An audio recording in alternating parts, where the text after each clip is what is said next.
Bonjour.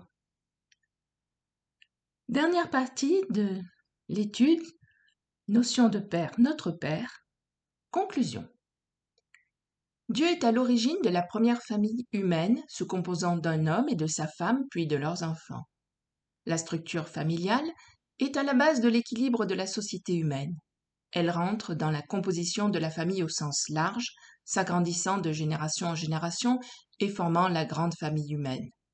Elle permet d'accroître par le nombre la présence humaine sur Terre, de bâtir des individus solides et stables, de leur transmettre dans le respect et l'amour des valeurs morales et spirituelles et des connaissances essentielles à l'épanouissement de la vie des individus. La famille sert de support pour illustrer des vérités spirituelles fondamentales. Ainsi, comme la relation du couple marié est souvent prise pour l'exemple de l'amour de Dieu pour son peuple et de la fidélité qu'il est en droit d'attendre de sa part en retour, la relation parent-enfant est également très souvent mise en contribution pour nous aider à comprendre la place de chacun au sein de la grande histoire humaine. Il est important de décoder la valeur possible des mots père et fils ou fille quand on lit la Bible. Ceci offre un éclairage sur bien des textes bibliques, aide à déchiffrer le réel contenu de certains passages des Écritures et à résoudre des énigmes apparentes. Mais retrouver le sens de ce vocabulaire permet également d'en rafraîchir le sens dans notre conscience souvent perturbée par l'influence d'un monde sous l'emprise du malin, d'une société en perte de repères. Nous pourrons ainsi reconnaître le statut élevé de responsabilité et d'honneur des pères et comprendre le rôle d'humilité et d'obéissance des fils et en tirer un bénéfice moral, mais surtout spirituel. Comme nous avons tous un père dans la chair, un papa qui nous a engendrés et qui, dans la plupart des cas, nous a élevés, qui nous a donné ses soins, de son temps et de son amour, et qui nous a demandé amour, obéissance et respect en retour, nous avons un Père dans le ciel qui, sans nous avoir physiquement engendrés, nous a donné vie, amour, soins et bien plus en quantité infinie. Nous aimons venir à Dieu, notre Père céleste, pour nous réclamer de sa protection, de ses soins, de son amour. Mais lorsque nous approchons du Dieu très saint, nous devons le faire avec amour, respect et obéissance, au-delà de toute proportion, jusqu'à l'adoration et l'obéissance parfaite, complète. Ce n'est pas une option. Veillons donc à ne pas nous laisser aller au sentimentalisme, mais à réellement exprimer devant Dieu, et avec tout le respect qui lui est dû, toute notre reconnaissance et notre amour. Je vais à présent vous lire le chapitre 35 du livre de Jérémie. La parole qui fut adressée à Jérémie de la part de l'Éternel au temps de Joachim, fils de Josias, roi de Juda, en ces mots: Va à la maison des Récabites et parle-leur. Tu les conduiras à la maison de l'Éternel dans une des chambres, et tu leur offriras du vin à boire. Je pris Jaazania, fils de Jérémie, fils d'Abazinia, ses frères, tous ses fils et toute la maison des Récabites, et je les conduisis à la maison de l'Éternel dans la chambre des fils de Hanan, fils de Jigdalia, homme de Dieu, près de la chambre des chefs, au-dessus de la chambre de Maazéja, fils de Shallum, garde du seuil. Je mis devant les fils de la maison des Récabites des coupes pleines de vin et des calices, et je leur dis: Buvez du vin. Mais ils répondirent: Nous ne buvons pas de vin, car Jonadab, fils de Récab, notre père, nous a donné cet ordre. Vous ne boirez jamais de vin, ni vous ni vos fils, et vous ne bâtirez point de maison, vous ne sèmerez aucune semence, vous ne planterez point de vigne, et vous n'en posséderez point. Mais vous habiterez sous des tentes toute votre vie, afin que vous viviez longtemps dans le pays où vous êtes étrangers. Nous obéissons à tout ce que nous a prescrit Jonadab, fils de Récab, notre père. Nous ne buvons pas de vin pendant toute notre vie, nous, nos femmes, nos fils et nos filles, nous ne bâtissons point de maison pour nos demeures, et nous ne possédons ni vignes, ni champs, ni terres ensemencées. Nous habitons sous des tentes, et nous suivons et pratiquons tout ce que nous a prescrit Jonadab, notre père.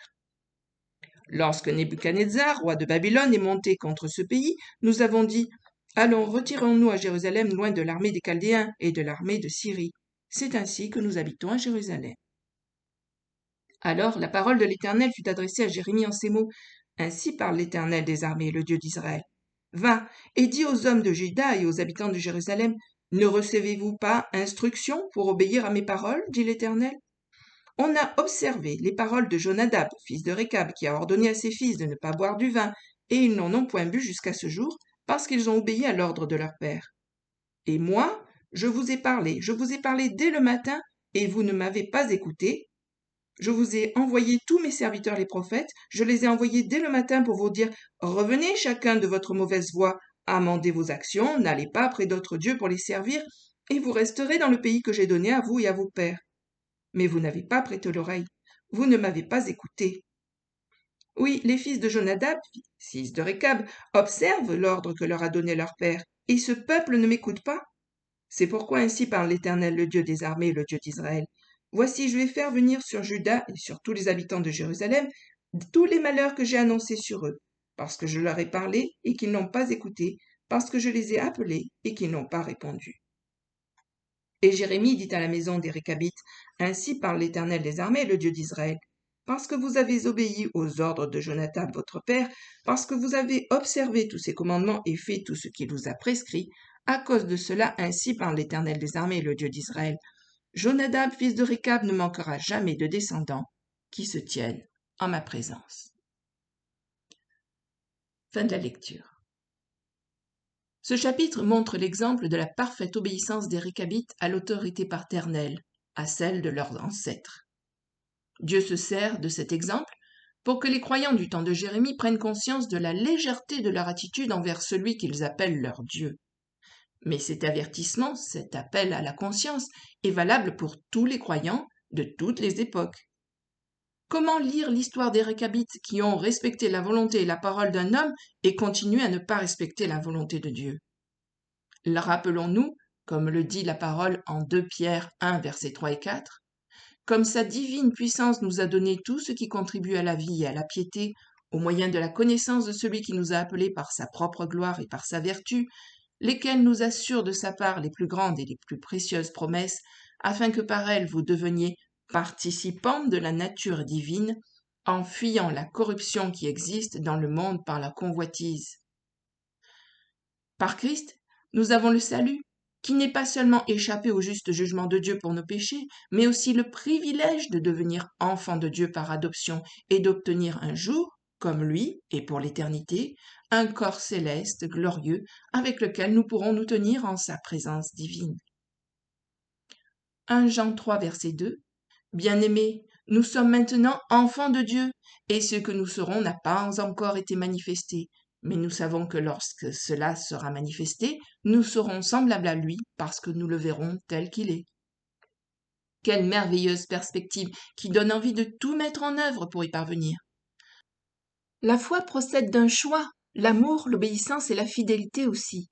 Vivons comme de véritables enfants de Dieu qui réjouissent son cœur de père plutôt qu'il ne l'attriste et le pousse à nous châtier. Soyons fiers d'être les fils et les filles du Dieu vivant et vrai, à la gloire de son nom et pour notre plus grand bonheur dès à présent et dans toute la future éternité. Fin de l'étude. J'espère que cela vous a plu. Si vous avez des questions, n'hésitez pas à me les poser en commentaire sous la vidéo. Merci pour la fidélité de votre écoute. À bientôt. Au revoir.